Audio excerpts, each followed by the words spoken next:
Lecture and किए थे उसके आगे कंटिन्यू करेंगे। पिछले लेक्चर में हमने देखा था मैटर के बारे में पढ़े थे, what is matter, its properties, types of matter, states of matter and change of state of matter. ठीक है,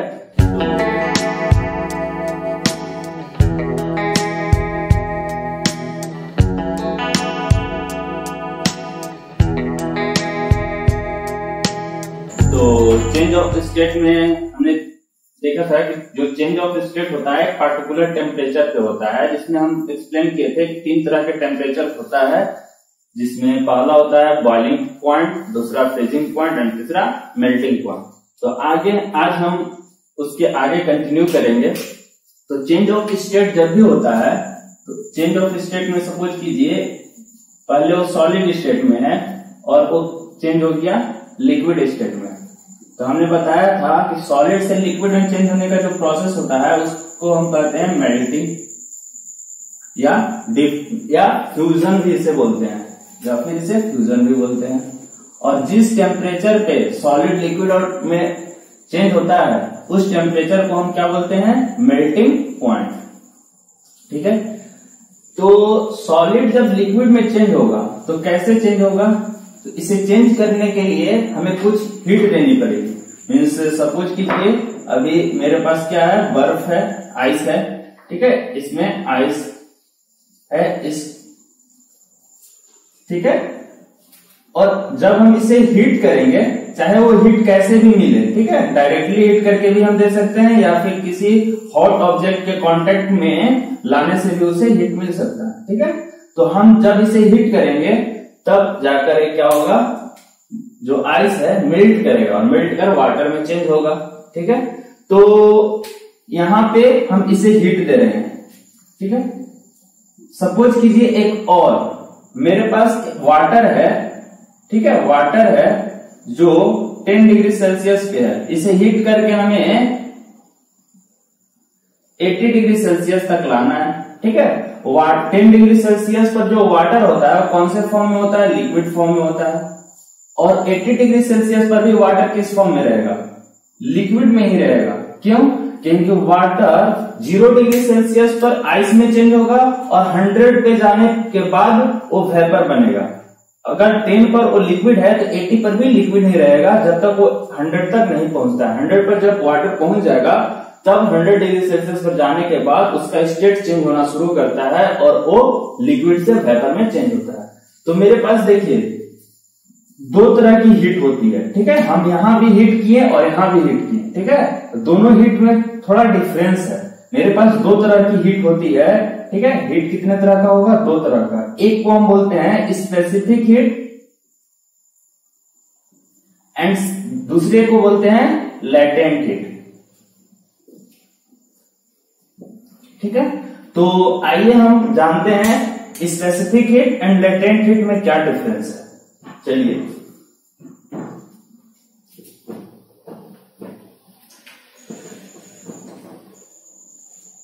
specific heat and latent heat में डिफरेंस समझने के लिए हम क्या किए, एक एग्जांपल लेते हैं जिसमें सपोज कीजिए मेरे पास वाटर है। ठीक है, वाटर, अभी जो ये वाटर है वो T मतलब टेम्परेचर जो है इसका 10 डिग्री सेल्सियस है। इसे हम हीट करना शुरू किए। ठीक है, तो जब इसे हम हीट करना शुरू कर किए तो उस समय इसका टेम्परेचर 10 डिग्री सेल्सियस था, लेकिन जैसे जैसे हीट करेंगे इसका टेम्परेचर क्या होगा, इसका टेम्परेचर राइज होगा।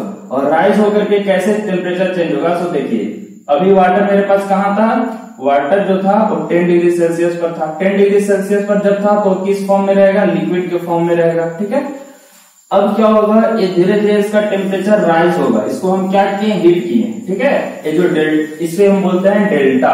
क्या बोलते हैं, डेल्टा। और डेल्टा का मीनिंग होता है हीट करना। ठीक है, तो सपोज कीजिए हम क्या किए, इसको हीट करना शुरू किए तो इसका टेम्परेचर धीरे धीरे राइज होगा और टेम्परेचर राइज होकर के कहां तक जाएगा, इसका टेम्परेचर राइज होकर के 100 डिग्री सेल्सियस तक पहुंच जाएगा। ठीक है, 100 डिग्री सेल्सियस तक जब ये 10 डिग्री सेल्सियस पर था तब भी लिक्विड रहेगा और जब ये 100 डिग्री सेल्सियस पर पहुंचेगा तब भी ये स्टार्टिंग में जैसे ही 100 तक जब 100 पर पहुंचा उस समय इसका स्टेट जो होगा लिक्विड ही होगा। ठीक है, अभी ये वेपर में चेंज नहीं हुआ है। तो अभी हम क्या किए, 10 डिग्री सेल्सियस पर था, हीट किए, हीट करने के बाद ये कहां तक पहुंचा, 100 तक, ठीक है।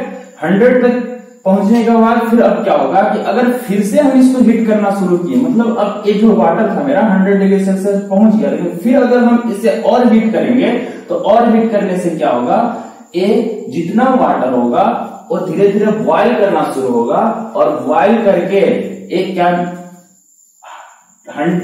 में चेंज हो जाएगा, वेपर में। देखिए क्या हो रहा है, 10 डिग्री सेल्सियस पर था, लिक्विड में था, हीट किए तो 100 डिग्री तक पहुंचा, लेकिन अभी भी उसका स्टेट लिक्विड ही है, ठीक है। लेकिन जब हम इसे फिर से हीट करना शुरू करेंगे तो एक क्या होगा, बॉयल करना शुरू होगा, और जब बॉयल करना शुरू होगा तो उस समय एक लिक्विड से वेपर में चेंज होना शुरू होगा, और ये तब तक वेपर में चेंज होते रहेगा जब तक पूरा का पूरा लिक्विड वेपर में न चेंज हो जाए, ठीक है। और जब पूरा लिक्विड जो था वेपर में चेंज हो जाएगा उस समय तक इसका टेम्परेचर 100 ही रहेगा, और अगर फिर से हम इसको हीट करेंगे तब फिर से अगर हम इसको हीट देना शुरू किए तब फिर इसका टेम्परेचर बढ़ेगा, और टेम्परेचर बढ़ करके 101, 102, ठीक है, उसके आगे जाएगा, ठीक है। तो देखिए यहाँ पर क्या हुआ, यहाँ पे अगर हम बोले स्टेट इसका क्या था, लिक्विड था, यहाँ पर भी लिक्विड था। देखिए यहाँ पर हम हीट किए, लेकिन हीट करने के बाद भी जो वाटर था उसका स्टेट चेंज नहीं हुआ, तो इस तरह का जो हीट था, इस हीट को हम बोलेंगे स्पेसिफिक हीट। इस तरह के हीट को हम क्या बोलेंगे, स्पेसिफिक हीट, ठीक है। और यहाँ पे क्या हम ऑब्जर्व कर रहे हैं कि हीट तो कर रहे हैं, लेकिन हीट करने के बावजूद भी टेम्परेचर राइज नहीं हो रहा है। टेम्परेचर 100 था और टेम्परेचर यहाँ भी 100 है, लेकिन ये सिर्फ चेंजेस किस चीज में है कि यहाँ पर इसका स्टेट लिक्विड था और यहाँ पर स्टेट वेपर हो गया, ठीक है। देखिए यहाँ पर स्टेट चेंज नहीं किया, लेकिन यहाँ स्टेट चेंज कर गया। तो जब स्टेट चेंज नहीं करेगा उस समय जो हम हीट दे रहे हैं उस हीट को हम क्या बोलते हैं, स्पेसिफिक हीट। और जब स्टेट चेंज करेगा उस समय जो हीट देते हैं उस हीट को हम क्या बोलेंगे, लेटेंट हीट, ठीक है। तो लेटेंट हीट और स्पेसिफिक हीट में यही डिफरेंस है, ठीक है। तो इसे समझने एक और अगर हम एग्जांपल लें, सपोज कीजिए -15 डिग्री सेल्सियस पर आइस है, ठीक है। आइस है तो ये सॉलिड फॉर्म में रहेगा, ऑब्वियस है, ठीक है। इसे अगर हम हीट करेंगे तो कहां तक जाएगा, 0 डिग्री सेल्सियस तक जाएगा, और 0 डिग्री सेल्सियस तक जब पहुंचेगा उस समय भी कौन से फॉर्म में रहेगा, सॉलिड में रहेगा। क्यों, क्योंकि आइस 0 डिग्री सेल्सियस के बाद ही वो क्या होता है, 0 डिग्री सेल्सियस पर पहुंचने के बाद ही वो सॉलिड से लिक्विड में चेंज होना शुरू होता है। तो इसे अगर हम फिर से हीट करना शुरू करेंगे तब फिर ये 0 डिग्री सेल्सियस तक तो पहुंचेगा, लेकिन अब ये क्या हो जाएगा, मेल्ट करके लिक्विड बन जाएगा। तो यहाँ पर भी देखिए क्या हो रहा है, यहाँ पर जो हम हीट दिए इस हीट को हम स्पेसिफिक हीट बोलेंगे, और यहाँ पर जो हीट दिए उस हीट को हम क्या बोलेंगे, लेटेंट हीट। तो दोनों में डिफरेंस समझ में आ रहा है। स्पेसिफिक हीट में क्या होता है, टेम्परेचर राइज होता है, ठीक है। स्पेसिफिक हीट की कंडीशन क्या है, टेम्परेचर तो राइज होगा लेकिन स्टेट चेंज नहीं हो रहा है। और लेटेंट हीट का कंडीशन क्या है कि टेम्परेचर कांस्टेंट रहता है लेकिन स्टेट चेंज होता है, ठीक है।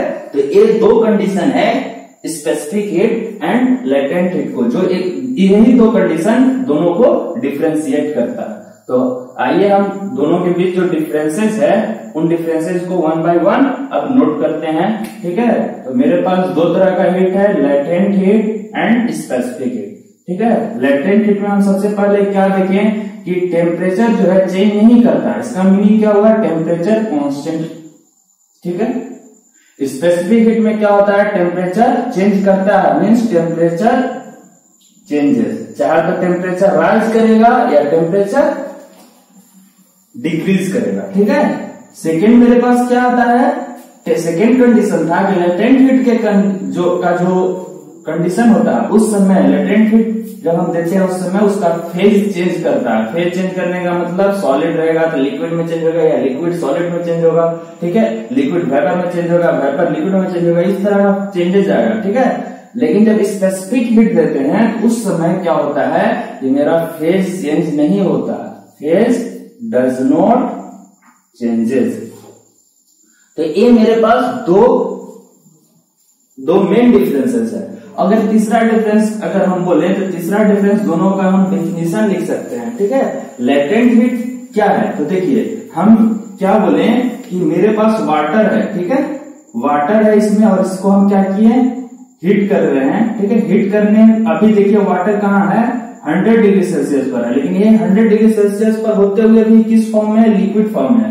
अब अगर हम इसको हीट कर रहे हैं तब भी इसका टेम्परेचर राइज नहीं हो रहा, तो टेम्परेचर राइज नहीं हो रहा है, तो यहाँ पे जो हीट कर रहे हैं वो जा कहाँ रहा है, तो हीट क्या कहाँ पे जा रहा है, इस लिक्विड को वेपर में चेंज करने में यूज हो गया।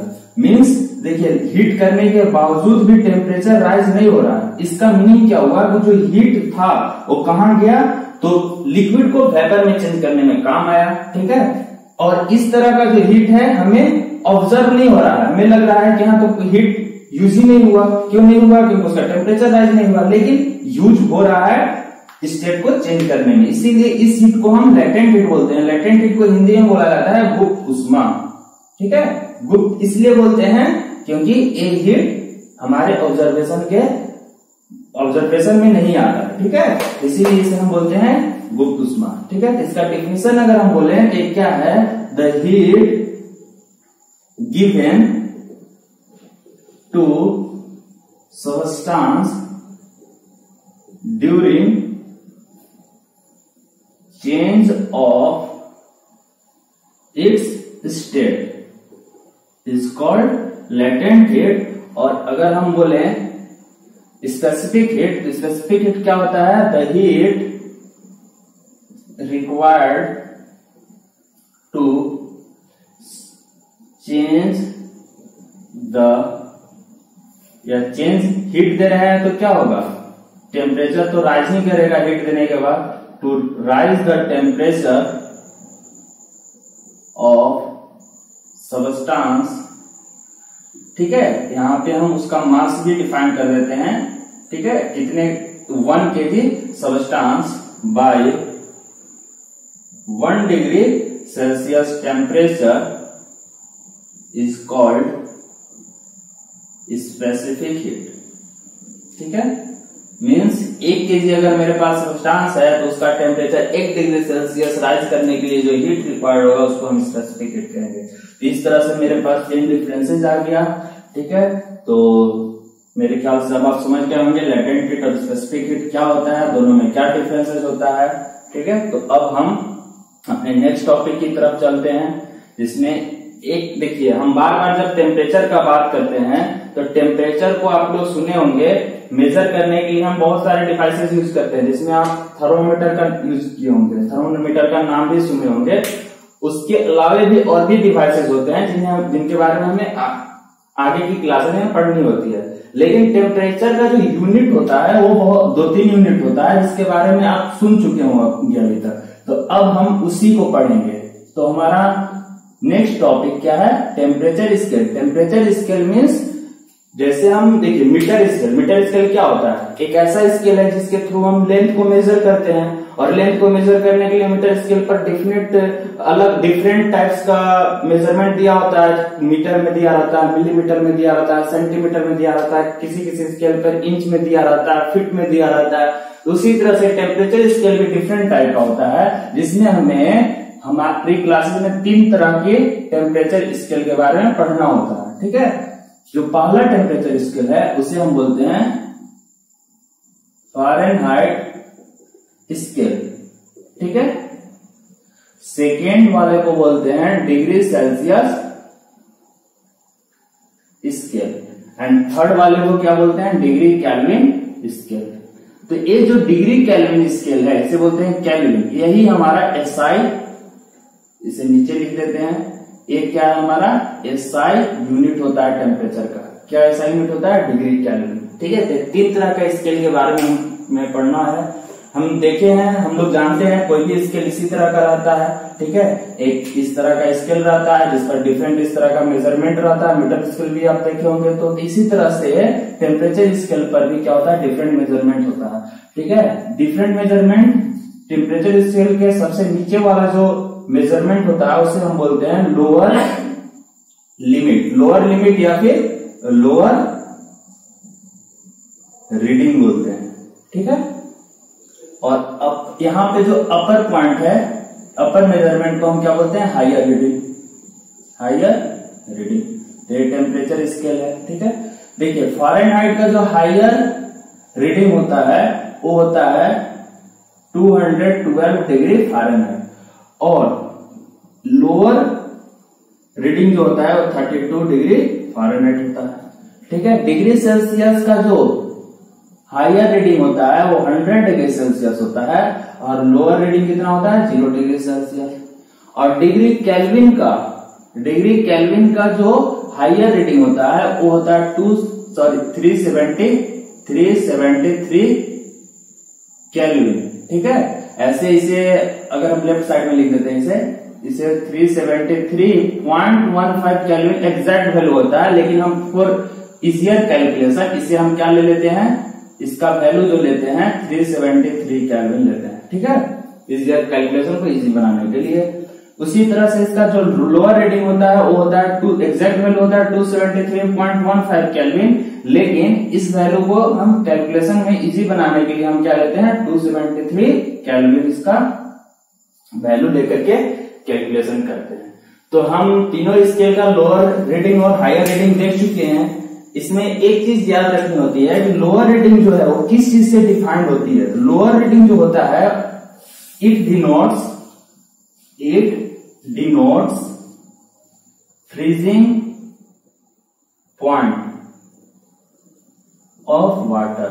अब देखिए कोई क्वेश्चन पूछ सकता है कि हम लोअर रीडिंग को डिफाइन करने के लिए वाटर का ही फ्रीजिंग पॉइंट क्यों नहीं है, किसी और भी लिक्विड का फ्रीजिंग पॉइंट ले सकते थे। तो चूंकि देखिए वाटर क्या है, एक ऐसा लिक्विड है जो हर जगह पाया जाता है और ये बहुत पुराने समय से पाया जा रहा है, इसलिए हम इसको बोलते हैं यूनिवर्सल सॉल्वेंट। सॉल्वेंट मीन्स जिसमें हम किसी चीज को डिसॉल्व करते हैं। ठीक है, तो इसीलिए इसका ही हम क्या करते हैं फ्रीजिंग पॉइंट लेते हैं। तो लोअर रीडिंग वाटर के फ्रीजिंग पॉइंट को डिनोट करता है, और जो हायर रीडिंग होता है वो किस चीज को डिनोट करता है, तो इट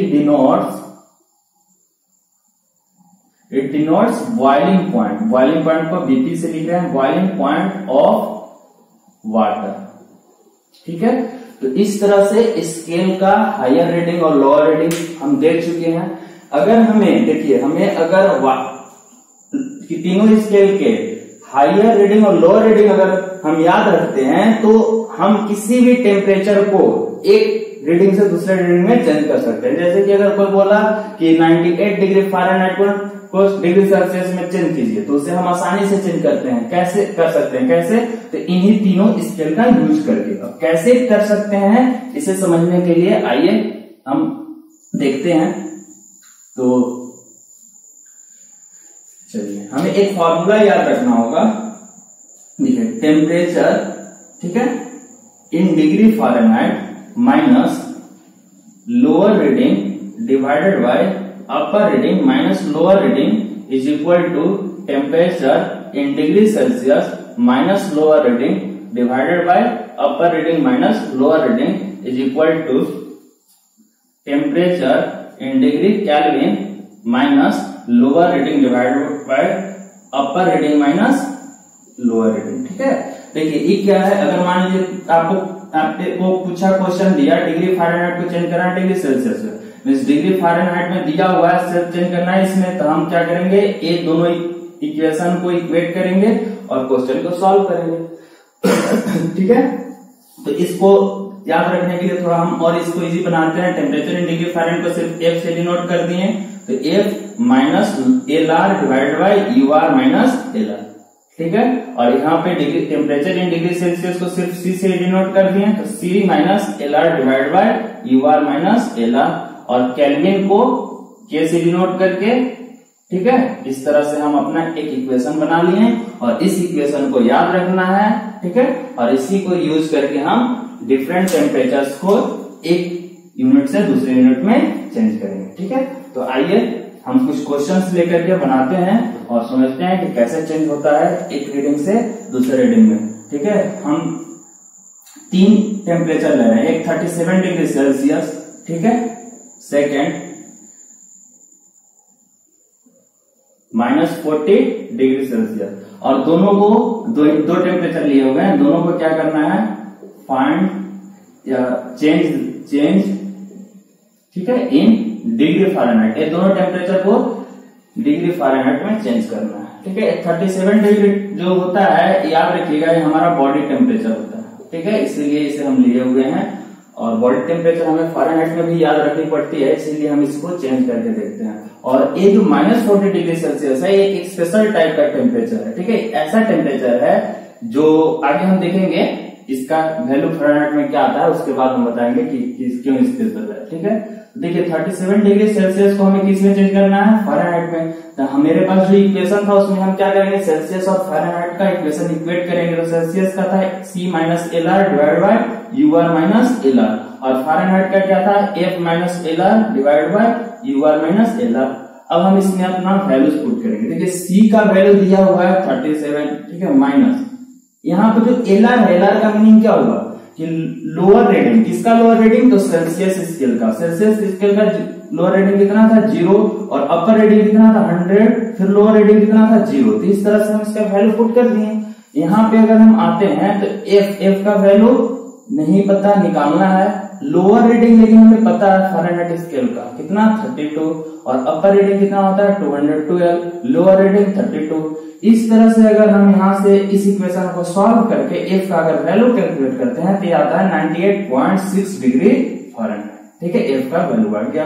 तो इस तरह से हम देखते हैं कि बॉडी टेम्परेचर अगर आपसे कोई सेल्सियस में पूछा तो 37 डिग्री सेल्सियस, और फ़ारेनहाइट में अगर कोई पूछा उसका वैल्यू तो 98.6 डिग्री फ़ारेनहाइट। चलिए हम जो सेकेंड क्वेश्चन है उसे सॉल्व करते हैं। सेकेंड क्वेश्चन मेरा था सेल्सियस में दिया हुआ है, तो इसी इक्वेशन को हम यहाँ भी यूज करते हैं। इस इक्वेशन को जब यहाँ यूज करेंगे तो देखिए C का वैल्यू दिया हुआ है -40, ठीक है, माइनस LR का वैल्यू, तो C में LR का वैल्यू 0 होता है, और अपर रीडिंग 100 होता है, फिर लोअर रीडिंग 0 होता है, ठीक है। यहाँ पर F का वैल्यू कैलकुलेट करना है, तो F हमने दिए हम इसे, ठीक है। और लोअर रीडिंग कितना होता है F का 32, तो इसे 32 हम रखें, और अपर रीडिंग 212 माइनस लोअर रीडिंग 32, ठीक है। इसी इक्वेशन को हम वहां पर यूज किए हैं। और इसके जब हम कैलकुलेट करेंगे तो देखिए F का वैल्यू फिर क्या आएगा, -40 डिग्री फ़ारेनहाइट। देखिए इसीलिए हम बोले ये क्या है, एक स्पेशल टाइप का टेम्परेचर है। देखिए डिग्री सेल्सियस में भी -40 और फ़ारेनहाइट में भी -40। तो क्वेश्चन पूछता है कि कौन सा ऐसा टेम्परेचर है जो डिग्री सेल्सियस और डिग्री फ़ारेनहाइट में सेम वैल्यू आता है। तो कौन सा टेम्परेचर, -40 डिग्री जो है वो क्या होता है सेल्सियस में और फ़ारेनहाइट दोनों स्केल पर सेम वैल्यू होता है। मीन्स अगर डिग्री सेल्सियस में -40 डिग्री सेल्सियस है तो फ़ारेनहाइट में उसका वैल्यू -40 डिग्री फ़ारेनहाइट ही होता है। तो ये वैल्यू याद रखना होता है। ये वैल्यू जो है इसे हम स्टार लगा देते हैं, इंपॉर्टेंट टेम्परेचर है। एक डायरेक्ट बहुत सारे कॉम्पिटिटिव एग्जाम्स में डायरेक्ट क्वेश्चन ऑब्जेक्टिव में पूछे जाते हैं, ठीक है, तो इसे याद रखिएगा। चलिए अब हम टेम्परेचर स्केल में थोड़ा और आगे कन्वर्जन के लिए थोड़ा और आगे सीखते हैं। उस इक्वेशन से सारा टेम्परेचर चेंज होगा, लेकिन इसे थोड़ा और इजी बनाने के लिए हम क्या कर रहे हैं, दो को रिलेशन फाइंड करेंगे। एक रिलेशन फाइंड करेंगे जो क्या होगा, रिलेशन, ठीक है, between degree Fahrenheit and degree Celsius. और एक रिलेशन जो बनाएंगे वो किसके बीच बनाएंगे, relation between degree kelvin and degree Celsius, ठीक है। तो जब हम फ़ारेनहाइट और सेल्सियस का रिलेशन बनाएंगे तो इक्वेशन लिखेंगे F फ़ारेनहाइट और सेल्सियस का क्या होता है, F minus LR divide bye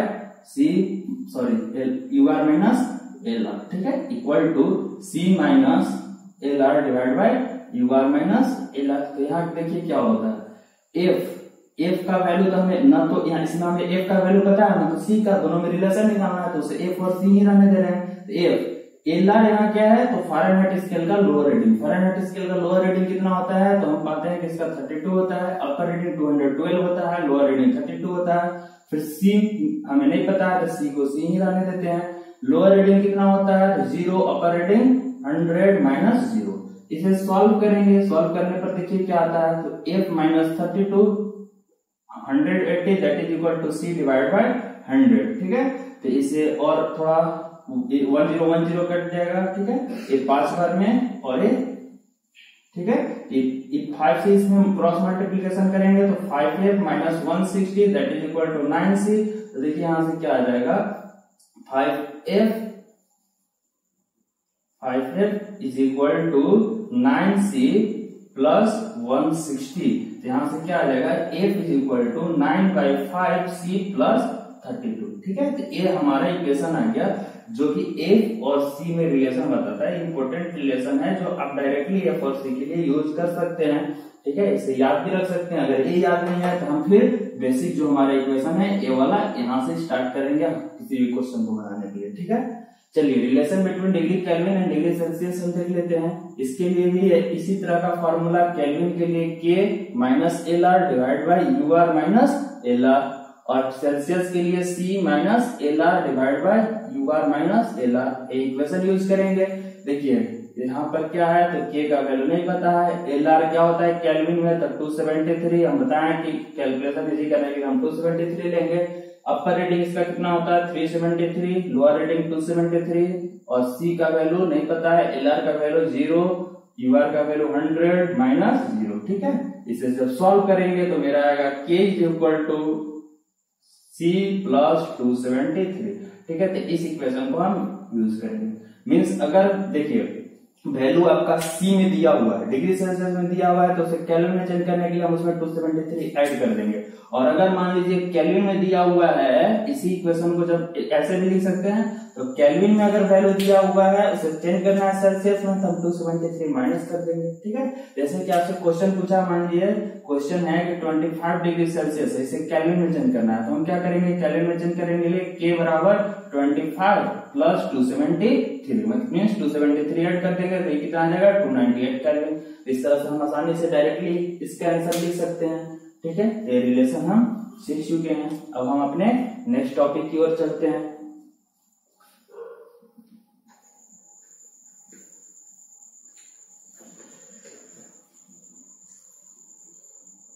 हमारा नेक्स्ट टॉपिक है इवेपोरेशन, जो कि इस चैप्टर का लास्ट टॉपिक भी है।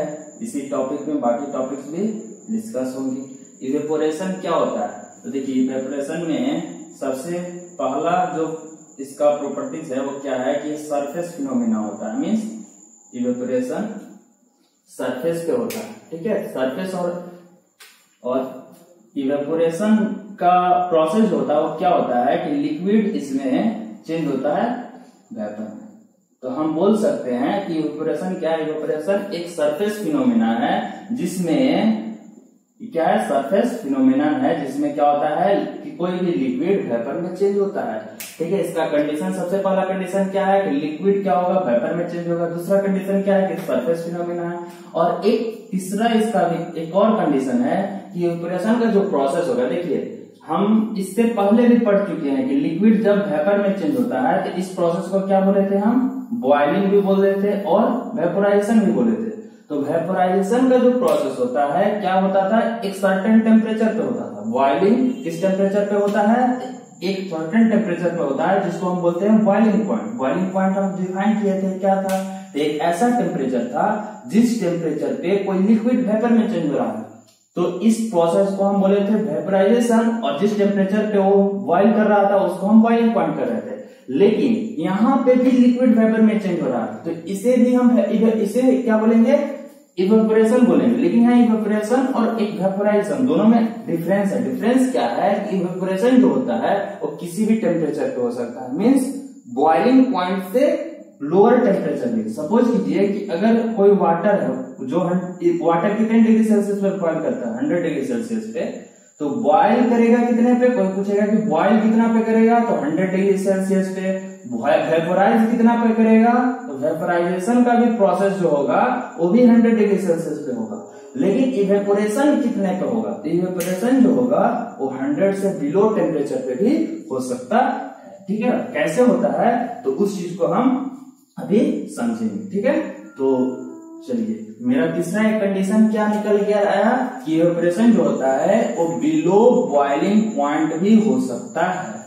ठीक है, तो मेरे पास इवेपोरेशन का 3 कंडीशन है। पहला कंडीशन कि लिक्विड वेपर में चेंज होगा, सेकेंड कंडीशन कि क्या है, सरफेस फिनोमिना है, और थर्ड कंडीशन क्या है कि बिलो बॉइलिंग पॉइंट भी हो सकता है। तो हम इवेपोरेशन क्या बोलेंगे, evaporation is a process in which liquid changes into vapour, ठीक है, changes into vapour even below it's boiling point, ठीक है। इसी में ऐड कर देंगे कि it is a surface phenomena, ठीक है।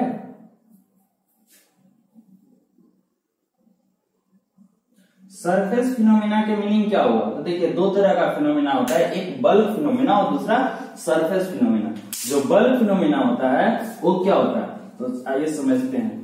जैसे कि आपको अगर कोई वाटर बॉयल करने के लिए दिया गया है, ठीक है, तो इसे हम क्या करते हैं, ये वाटर है मेरा, इसमें यहाँ पे सब क्या है, वाटर के मॉलिक्यूल्स है, सब क्या है, मॉलिक्यूल्स ऑफ वाटर, ठीक है। इसे हीट किया जा रहा है, ठीक है। तो वाटर को जब हीट करते हैं तो कैसे हीट होता है? देखिए हीट करने का 3 तरीका होता है, जो क्लास 8 में आप पढ़े होंगे। एक तरीका होता है कंडक्शन, दूसरा होता है कन्वेक्शन और तीसरा होता है रेडिएशन। तो जो कंडक्शन वाला प्रोसेस है वो हम कहां पर अप्लाई करते हैं, सॉलिड में। कन्वेक्शन वाला प्रोसेस कहां पे अप्लाई करते हैं, लिक्विड के लिए, और रेडिएशन वाला गैसेस के लिए होता है। तो यहाँ पर मेरा क्या है, वाटर है, वाटर लिक्विड है, मतलब यहाँ पे कन्वेक्शन का प्रोसेस लागू होगा। कन्वेक्शन का जो प्रोसेस होता है वो क्या होता है, देखिए क्या होता है कि यहाँ पे जो वाटर मॉलिक्यूल्स हैं, सबसे पहले हीट करेंगे तो कौन हीट होगा, ये जो मेरा मेटल का जो सरफेस है, जो मेरा अटेंसिल्स है, वो हीट होगा, और वो हीट होगा तो उसके कांटेक्ट में जो वाटर मॉलिक्यूल्स है वो सब हीट होंगे। और हीट होने के बाद क्या होता है, कोई भी मॉलिक्यूल जब हीट होता है तो उसका वेट कम हो जाता है। वेट कम होने के कारण क्या होगा कि ये वाटर मॉलिक्यूल ऊपर चला जाएगा, और ऊपर में जो दूसरे वाटर मॉलिक्यूल्स होंगे वो इसके प्लेस पे आएंगे, ठीक है। तो हम पाते हैं कि यहाँ पे जो बॉइलिंग का प्रोसेस हो रहा है या जो वेपोराइजेशन का प्रोसेस हो रहा है वो कहां से शुरू हो रहा है, लिक्विड के इनसाइड में हो रहा है। मीन्स हम बोल सकते हैं कि लिक्विड के बल्क में वो प्रोसेस हो रहा है, ठीक है। कौन सा प्रोसेस, बॉइलिंग का प्रोसेस। क्योंकि देखिए यहाँ पर वाटर मॉलिक्यूल्स कहां से वेपोराइज होना शुरू हुआ, तो इनसाइड ऑफ द, जो ये देखिए ये क्या है, लिक्विड का सरफेस है, ठीक है। तो बॉइलिंग कहां से शुरू हुआ, सबसे लोअर पॉइंट से, वहां से बॉइलिंग शुरू हुआ है। तो हम बोल सकते हैं कि जो वेपोराइजेशन होता है वो क्या होता है, एक सरफेस फिनोमिना होता है। लेकिन अब इवेपोरेशन को हम क्या बोल रहे हैं, सरफेस फिनोमिना। तो सरफेस फिनोमिना, वेपोराइजेशन क्या है, बल्क फिनोमिना, और evaporation surface phenomena. Surface phenomena का अर्थ क्या हुआ, उसका मीनिंग क्या हुआ, तो सरफेस फिनोमिना के मीनिंग हुआ कि जो इवेपोरेशन का प्रोसेस होगा, देखिए एक क्या होगा, डायरेक्टली यहाँ के जो वाटर मॉलिक्यूल्स रहेंगे, जब इवेपोरेशन होगा उस समय डायरेक्टली सरफेस पे जो वाटर मॉलिक्यूल्स मौजूद रहेंगे वो वाटर मॉलिक्यूल्स डायरेक्ट बॉयल करके वेपर में चेंज हो जाएंगे, ठीक है। तो मेरा बॉइलिंग और वेपोराइजेशन में यही अंतर है। वेपोराइजेशन क्या होता है, बल्क से स्टार्ट होता है, मीन्स लिक्विड के इनसाइड से स्टार्ट होता है, और इवेपोरेशन कहां से स्टार्ट होगा, लिक्विड के सरफेस से, ठीक है। दूसरा डिफरेंस क्या हुआ कि जो वेपोराइजेशन है वो एक फिक्स टेम्परेचर पे होगा, ठीक है। मीन्स वाटर को पूछा है कितने डिग्री पे वेपोराइज होगा, तो 100 डिग्री पे। लेकिन इवेपोरेशन क्या होगा, तो फिक्स टेम्परेचर जो 100 डिग्री सेल्सियस है वाटर के लिए, उससे भी बिलो टेम्परेचर पे इवेपोरेशन हो सकता है, ठीक है। तो ये बेसिक डिफरेंस है किसके बीच, वेपोराइजेशन एंड इवेपोरेशन के बीच। इवेपोरेशन हम समझ चुके हैं क्या होता है, एक ऐसा प्रोसेस है जिसमें लिक्विड वेपर में चेंज होता है। द सेकेंड थिंग एक surface phenomena, third thing it can happen even below it's boiling point, ठीक है। इवेपोरेशन जब हम समझ चुके हैं तो नेक्स्ट हम difference between evaporation and vaporisation भी देख लेते हैं। तो डिफरेंस अभी हम बताएं कितने डिफरेंस है, तो इवेपोरेशन एंड वेपोराइजेशन, ठीक है। अभी क्या बोले, इवेपोरेशन है कैसा फिनोमिना है, तो सरफेस फिनोमिना है। तो हम बोल सकते हैं कि सरफेस फिनोमिना है, कैसा फिनोमिना है, bulk phenomena. Means bulk means क्या, लिक्विड के इनसाइड से इवेपोरेशन शुरू हुआ। सरफेस मीन्स सरफेस का मॉलिक्यूल सबसे पहले वेपोराइज होगा, बॉयल होगा, ठीक है।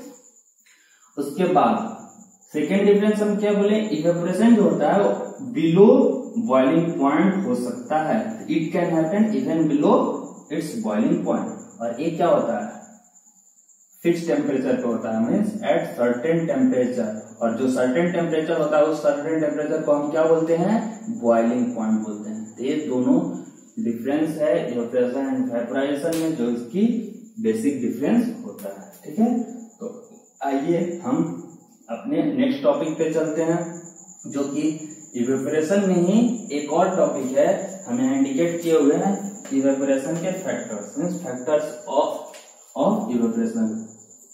इवेपोरेशन जो होता है कितना फास्ट होगा ये किस चीज पे डिपेंड करेगा, तो इसके कुछ फैक्टर्स हैं, ठीक है। कौन कौन से, तो सबसे पहला जो फैक्टर्स है वो है टेम्परेचर, ठीक है। सेकेंड फैक्टर क्या है, surface area, and third factor क्या है, humidity in air, and fourth factor है जिसे हम बोलते हैं विंड स्पीड। विंड स्पीड, एक 4 फैक्टर है। देखिए क्या होता है, अगर हम बोले टेम्परेचर, तो टेम्परेचर जितना ज्यादा बढ़ेगा, टेम्परेचर जितना हाई रहेगा,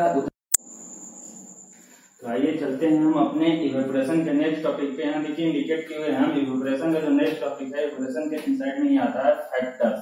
फैक्टर्स क्या होता है, फैक्टर्स मीन्स जिस चीज पे इवेपोरेशन डिपेंड करता है, मीन्स कौन कौन से ऐसे फैक्टर्स हैं जो इवेपोरेशन की स्पीड को या तो बढ़ाएंगे या घटाएंगे।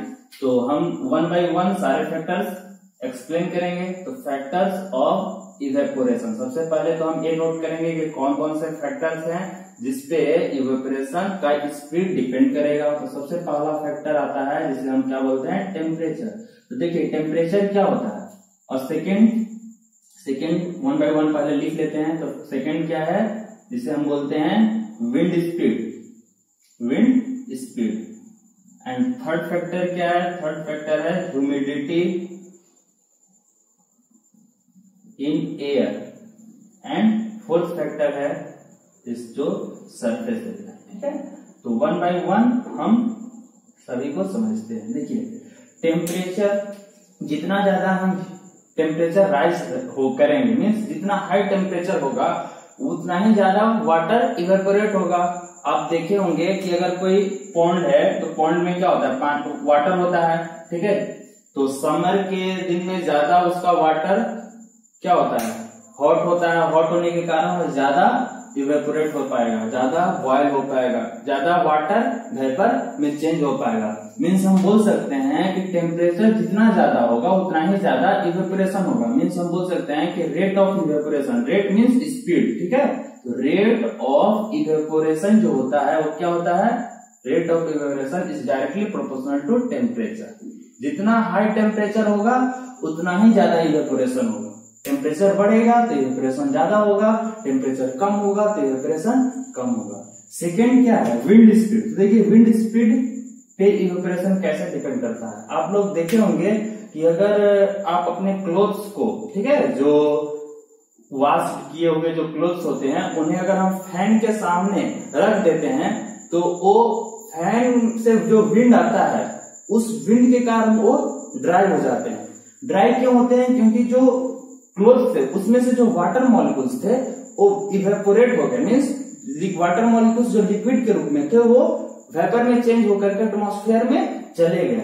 तो हम पाते हैं कि जितना ज्यादा फैन का स्पीड होगा उतना ही ज्यादा इवेपोरेशन जल्दी होगा। मीन्स उतना ही ज्यादा हम हमारे जो क्लोथ्स होंगे उतना ही जल्दी ड्राई होंगे।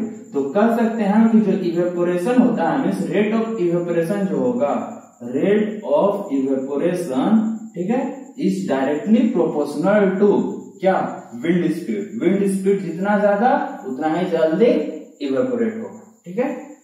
हमारा जो थर्ड फैक्टर है वो है ह्यूमिडिटी इन एयर। देखिए हम अगर मेरा क्लोथ्स है, वॉश किया हुआ अगर हमारा क्लोथ्स है तो उससे अगर हम रेनी सीजन में, बरसात का जो मौसम होता है उस मौसम में अगर हम बाहर उसे ड्राई होने के लिए अगर रख दें तो जल्दी ड्राई नहीं होता है इन कंपैरिजन टू समर, ठीक है। समर में क्या होता है, एयर हॉट होता है, मीन्स एयर में वाटर मॉलिक्यूल्स बहुत कम रहेंगे, और रेनी सीजन में वाटर वेपर का जो क्वांटिटी होगा वो एटमॉस्फेयर में ज्यादा होगा, ठीक है। तो जितना, इसीलिए हमारे क्लोथ्स क्या होते हैं, जल्दी रेनी सीजन में नहीं सूख पाते हैं। ह्यूमिडिटी का अर्थ क्या हुआ, तो ह्यूमिडिटी का मीनिंग होता है water vapour present in air, ठीक है। जो वाटर वेपर एयर में प्रेजेंट होता है उसी को हम ह्यूमिडिटी बोलते हैं।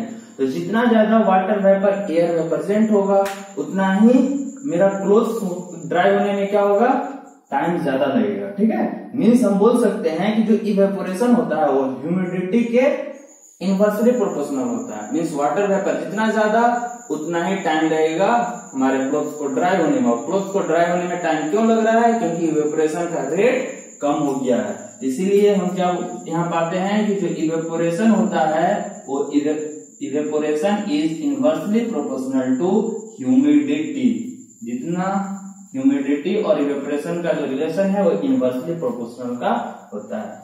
नेक्स्ट हमारा जो फैक्टर है वो है सरफेस एरिया। देखिए सरफेस एरिया मीनिंग क्या हुआ, जैसे जो क्लोथ्स है, ठीक है, अगर क्लोथ्स का सरफेस एरिया हम बढ़ा करके मीन्स ज्यादा अगर उसका सरफेस एरिया रखेंगे तो जल्दी क्लोथ्स ड्राई होगा। ठीक है, सपोज कीजिए कोई एक क्लोथ, ठीक है, तो उसे अगर आप 2 बार या 3 बार उसे मुड़कर मीन्स बेंड कर इस तरह से रखते हैं कि एक के ऊपर एक, तो उसमें क्या होता है वो जल्दी नहीं ड्राई होता है। ठीक है, मीन्स अगर सपोज कीजिए इतना बड़ा मेरा क्लोथ है, इसे अगर हम बेंड करके, ठीक है, इसी के ऊपर इस क्लोथ को रख दें तो क्या होगा, अभी तो इसका सरफेस एरिया यहाँ से यहाँ तक है, जब इसको हम मोड़ देते हैं तो क्या होगा, सरफेस एरिया यहाँ से लेके यहाँ तक आएगा, मीन्स सब सरफेस एरिया इतना बच गया, तो उसे ड्राई होने में क्या होगा, ज्यादा समय लगेगा। ठीक है, तो इसीलिए हम बोल सकते हैं कि जितना ज्यादा सरफेस एरिया होगा क्लोथ्स का उतना जल्दी क्लोथ्स ड्राई होगा। तो इसका मीनिंग क्या हुआ कि इवेपोरेशन जो होता है, ठीक है, evaporation is directly proportional to surface area. जितना अधिक सरफेस एरिया उतना रेट इवेपोरेशन का फास्ट होगा। ठीक है, इससे समझने के लिए एक और हम अगर एग्जांपल ले सकते हैं। आप क्या कीजिए कि एक ग्लास में वाटर रख दीजिए, एक ग्लास है इसमें वाटर रख दिए, कहाँ पे, तो बाहर में। ठीक है, और एक ये इसमें जितना वाटर हम लिए हैं उतना ही वाटर को एक प्लेट में रख दिए। ठीक है, एक क्या है, एक प्लेट है जिसमें हम उतना ही वाटर को रखे हुए हैं। देखिए अगर आप दोनों को बाहर में धूप में रख देते हैं तो क्या होगा, जल्दी कौन सा वाटर बॉयल होगा। ठीक है, तो ये वाला वाटर हम देखते हैं कि ये वाला वाटर जल्दी बॉयल होकर के वेपर में चेंज कर जाएगा और एटमॉस्फेयर में चला जाएगा। ऐसा क्यों हुआ, क्योंकि इस वाटर के लिए जो सरफेस एरिया है वो इसके कंपैरिजन में ज्यादा है, इसीलिए ये वाटर जल्दी इवेपोरेट हो गया। ठीक है, तो हम बोल सकते हैं कि evaporation is directly proportional to surface area. तो चलिए इस तरह से हमारा एक टॉपिक में क्लियर हुआ जो था फैक्टर्स ऑफ इवेपोरेशन। ठीक है, नेक्स्ट हमारा टॉपिक, एक लास्ट टॉपिक बच गया है जिसे हम some examples of evaporation. Evaporation का जो प्रोसेस है वो कहाँ कहाँ पाया जाता है। तो एग्जाम्पल्स में हम सबसे फर्स्ट जो एग्जाम्पल देखेंगे वो देखिए, इवेपोरेशन के कारण क्या होता है, कोई भी चीज कूल होता है। ठीक है, तो हम बोलते हैं इवेपोरेशन के कारण क्या होता है, कूलिंग। ठीक है, तो सबसे पहला एग्जाम्पल क्या होता है, हम जो पॉट में, ठीक है, जो मिट्टी का पॉट बना होता है तो उसमें जो वाटर रखा होता है, ठीक है, वो क्या होता है, कूल हो जाता है।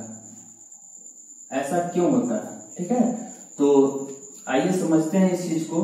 ठीक है, सपोज कीजिए हमारा ये क्या है, एक पॉट है, ठीक है, जो किस चीज का बना हुआ है, मिट्टी का बना हुआ है, सॉइल का बना हुआ है या फिर जो भी, ठीक है, और भी कुछ चीजें इसमें यूज की हुई रहती है। ठीक है, तो ये हमारा पॉट है जिसमें वाटर रखा हुआ होता है। ठीक है, ये चूंकि किस चीज का बना हुआ है, मिट्टी का, इसलिए इस पॉट में अंदर में थोड़े थोड़े क्या होते हैं, होल्स होते हैं जो कि हमें दिखाई नहीं देते हैं। ठीक है, ऐसा क्यों होता है, क्योंकि जो सॉइल होता है वो सॉइल कैसा होता है, पोरस होता है। ठीक है, पोरस, तो पोरस होने के कारण इस पॉट में एकदम स्मॉल स्मॉल होल्स होते हैं जो हमें दिखाई नहीं देंगे, लेकिन जो वाटर के मॉलिक्यूल्स होते हैं वो क्या करते हैं, इस पोर्स के से सरफेस पे आ जाते हैं। मीन्स अंदर में जो मॉलिक्यूल्स थे वो बाहर में इस पोर्स के थ्रू आ गए इस तरह से, और इसके बाद जब बाहर आएंगे तो क्या करेंगे कि इस वाटर का जो टेम्परेचर, मान लीजिए अभी इसका टेम्परेचर 25 डिग्री सेल्सियस है, तो टेम्परेचर 25 डिग्री सेल्सियस है, इसका मीनिंग इसमें कुछ ना कुछ हीट मौजूद है, तो या इसका एनर्जी कुछ ना कुछ होगा।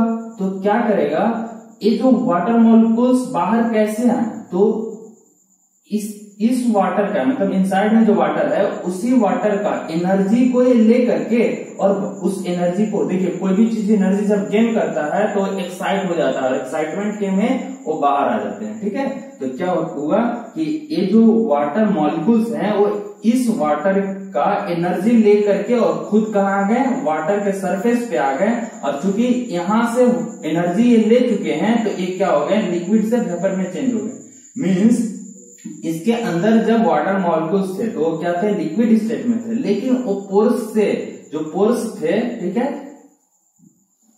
तो उसके थ्रू क्या हो गए, वो वाटर के पॉट के सरफेस पे आए और सरफेस पे आने के बाद वो क्या किए, अंदर में जो वाटर था उस वाटर का एनर्जी खुद गेन किए और लिक्विड से वेपर में चेंज हो गया और वेपर में चेंज होकर के एटमॉस्फेयर में चले गए। ठीक है, लेकिन इससे हुआ क्या, चूंकि यहाँ पे एनर्जी कौन गेन किया, तो जो बाहर में वाटर मॉलिक्यूल्स आए वो एनर्जी गेन किए। ठीक है, और अंदर में जो वाटर मॉलिक्यूल्स है वो क्या किए, एनर्जी लॉस हुआ।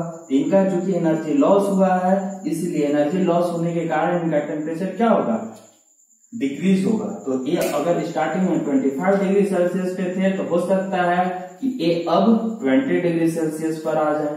क्यों, क्योंकि इनका क्या है, टेम्परेचर डिक्रीज हो चुका है, तो इसलिए ये वाटर क्या हो गया, कूल हो गया। ठीक है, टेम्परेचर डिक्रीज होने के कारण वाटर कूल हुआ। तो हम अगर कोई एक्सप्लेन करने के लिए बोला कि explain cooling of water in a pot, ठीक है, तो हम क्या बोलेंगे कि जो पॉट होता है, ठीक है, उसमें डिफरेंट पोर्स होते हैं, बहुत स्मॉल स्मॉल पोर्स होते हैं, उस पोर्स के थ्रू वाटर मॉलिक्यूल्स सरफेस पे आ जाते हैं और सरफेस पे आने के बाद वो इनसाइड में जो वाटर होते हैं उनका एनर्जी को लेकर गेन कर वो इवेपोरेट होकर एटमॉस्फेयर में चले जाते हैं। और चूंकि इसके इनसाइड में जो वाटर है उनका एनर्जी कोई और ले चुका है तो इसलिए ये वाटर क्या होंगे, कूल हो जाएंगे। ठीक है, क्योंकि उनका टेम्परेचर डिक्रीज हो जाएगा। तो इस तरह से कूलिंग ऑफ वाटर होता है पॉट के अंदर। ठीक है, हमारा जो नेक्स्ट एग्जांपल है वो क्या है कि हम क्या करते हैं, समर में कैसा क्लोथ्स पहनते हैं, तो जनरली हम समर में कॉटन क्लोथ्स पहनते हैं। इसके पीछे रीजन क्या है, तो उसका भी रीजन है इवेपोरेशन। देखिए क्या होता है, समर में हमारे शरीर से बहुत अधिक स्वीट्स निकलते हैं, स्वीट्स। ठीक है, तो एक किस फॉर्म में होते हैं, लिक्विड के फॉर्म में होते हैं, हमारे बॉडी पे होते हैं। ठीक है, तो ये क्या होता है कि देखिए कॉटन एक ऐसा क्लोथ होता है जिसमें बहुत सारे स्मॉल स्मॉल पोर्स होते हैं। ठीक है, तो उन पोर्स के थ्रू ये जो आपके स्वीट्स हैं इनके ड्रॉपलेट्स क्या होंगे, क्लोथ के सरफेस पे आएंगे और हमारे बॉडी से क्या होगा, एनर्जी को गेन करके वो इवेपोरेट होकर एटमॉस्फेयर में चले जाएंगे। ठीक है, जस्ट उसी के जैसा पॉट में क्या हुआ था कि इनसाइड में जो वाटर था उस वाटर का एनर्जी बाहर में जो सरफेस पे वाटर मॉलिक्यूल्स थे वो गेन कर इवेपोरेट हुए थे। उसी तरह से जो स्वीट्स के ड्रॉपलेट्स होंगे वो क्या करेंगे, हमारे शरीर से, हमारे बॉडी से एनर्जी गेन करके और एटमॉस्फेयर में इवेपोरेट हो जाएंगे, जिसके कारण हमारे बॉडी में टेम्परेचर कम हो जाएगा। क्यों, क्योंकि हमारा एनर्जी लॉस हो चुका है। टेम्परेचर कम होने के कारण हमें कूल फील होता है, इसीलिए हम कॉटन क्लोथ पहनना ज्यादा प्रेफर करते हैं। ठीक है, क्योंकि हमें समर में हीट से बचने के लिए हमें थोड़ा कूलिंग फील होता है कॉटन क्लोथ पहनने के लिए। ठीक है, कैसे होता है तो समझ चुके हैं कैसे। तो कॉटन में बहुत स्मॉल स्मॉल पोर्स होते हैं जिसके थ्रू स्वीट्स के ड्रॉपलेट्स हमारे सरफेस पे आते हैं और सरफेस पे आने के बाद हमारे शरीर का जो एनर्जी है, जो हीट है हमारे शरीर का, उसे गेन करके वो इवेपोरेट होकर के एटमॉस्फेयर में चले जाते हैं। क्योंकि हमारे बॉडी से एनर्जी लॉस हो चुका है इसलिए हमारे बॉडी का टेम्परेचर डाउन हो जाता है और टेम्परेचर डाउन होने के कारण हमें कूलिंग फील होता है। ठीक है, तो ये था हमारा सेकेंड एग्जाम्पल। इसी तरह से एक और एग्जाम्पल है जो बहुत कॉमन है, जिसे हम देखिए, एक एग्जाम्पल क्या है कि अगर आप एक, ठीक है, ग्लास में क्या किए, हम इसमें बहुत सारे आइस ले लिए। ठीक है, इसमें हम बहुत सारे आइस के मॉलिक्यूल्स ले लिए, इस तरह से एक सब आइस है। ठीक है, तो हम इसे छोड़ दिए, एटमॉस्फेयर में रख दिए। क्या हम पाते हैं, कुछ देर बाद इस ग्लास के आउटर सरफेस पे वाटर के ड्रॉपलेट्स जमा होना शुरू हो जाते हैं। इस तरह से वाटर के ड्रॉपलेट्स जमा होना यहाँ पे शुरू हो गए। ऐसा क्यों हुआ? तो ऐसा इसलिए हुआ क्योंकि देखिए ये बाहर क्या है, एटमॉस्फेयर है। एटमॉस्फेयर में एयर के साथ क्या रहता है, वाटर वेपर भी रहता है। तो ये वाटर वेपर अभी किस रूप में है, गैसियस फॉर्म में, ठीक है, किस रूप में है, गैस में, ठीक है। जब ये वाटर वेपर इस ग्लास के कांटेक्ट में आता है, तो चूंकि इस ग्लास में क्या रखा हुआ है, आइस रखा हुआ है, तो ग्लास में आइस का टेम्परेचर कितना होगा, 0 डिग्री सेल्सियस होगा। तो इस टेम्परेचर के कांटेक्ट में अगर ग्लास है तो ग्लास का भी टेम्परेचर बहुत लो होगा, वो भी कितना होगा, तो 0 डिग्री सेल्सियस के ही आसपास होगा। तो चूंकि ये वाटर वेपर क्या है, यहाँ पे गए और इस ग्लास के कांटेक्ट में आए, तो जैसे ही कांटेक्ट में आते हैं तो क्योंकि इसका टेम्परेचर बहुत लो है, तो जिसके कारण एक कांटेक्ट में आने पर देखिए इसका टेम्परेचर क्या है, वाटर वेपर है, वेपर में क्या होगा, ये वेपर के रूप में, और वेपर का टेम्परेचर कितना होता है, 100 डिग्री सेल्सियस। याद रखिएगा, अगर वाटर आइस के फॉर्म में है तो उसका टेम्परेचर 0 डिग्री सेल्सियस, और वेपर के फॉर्म में है तो उसका टेम्परेचर 100 डिग्री सेल्सियस। देखिए ये 0 डिग्री सेल्सियस पे, 100 डिग्री सेल्सियस पे। अगर कोई ऑब्जेक्ट है जिसका टेम्परेचर है 100 डिग्री सेल्सियस और ये अगर किसी दूसरे ऑब्जेक्ट के कांटेक्ट में आया 0 डिग्री सेल्सियस, तो क्या होगा, इसका जो हीट है वो इसमें जाएगा, ठीक है, इसमें जाएगा 0 डिग्री सेल्सियस वाला में। और कब तक जाएगा, तो तब तक जाएगा जबकि ये दोनों का टेम्परेचर बराबर न हो जाए, ठीक है। वही चीज यहाँ भी होगा, इसका टेम्परेचर 100 डिग्री सेल्सियस है, इसका 0 डिग्री। जब ये कांटेक्ट में जाएगा तो ये अपना हीट लॉस करेगा, और हीट लॉस करके किसको देगा, आइस को देगा, जिसके कारण आइस धीरे धीरे क्या हो जाएगा, मेल्ट करेगा, और मेल्ट करके लिक्विड बनेगा। क्यों? क्योंकि पहले से ये आइस था 0 डिग्री सेल्सियस, जब इस वाटर वेपर अपना हीट इसको देगा तो हीट मिलने के कारण ये मेल्ट किया, ठीक है। और चूंकि ये अपना हीट लॉस कर चुका है, इसीलिए वाटर वेपर किस में चेंज हो गया, लिक्विड में चेंज हो गया, ठीक है। अगर वेपर है, ठीक है, और इसे हम कूल करते हैं, कूल करने का मतलब इसका हीट को लॉस करते हैं, तो कूल होने के कारण ये किस में चेंज होता है, लिक्विड में। और अगर आइस है, इसे हीट दिया जाता है तो ये क्या हो जाता है, लिक्विड में चेंज होगा, मेल्ट करेगा। तो वही चीज यहाँ पे हुआ, क्या हुआ, वाटर वेपर था जिसका टेम्परेचर 100 डिग्री सेल्सियस था, मीन्स इसके पास बहुत सारा हीट था। एक जब ग्लास के कांटेक्ट में आया तो ग्लास का कांटेक्ट 0 डिग्री सेल्सियस था, तो चूंकि 100, इसका टेम्परेचर 100, इसका टेम्परेचर 0, दोनों एक दूसरे कांटेक्ट में आने के कारण दोनों क्या करेगा, जिसका टेम्परेचर ज्यादा रहेगा वो अपना हीट किसको देगा, 0 डिग्री सेल्सियस वाले को कब तक देगा, जब तक दोनों एक दूसरे के टेम्परेचर को बराबर न कर लें, ठीक है।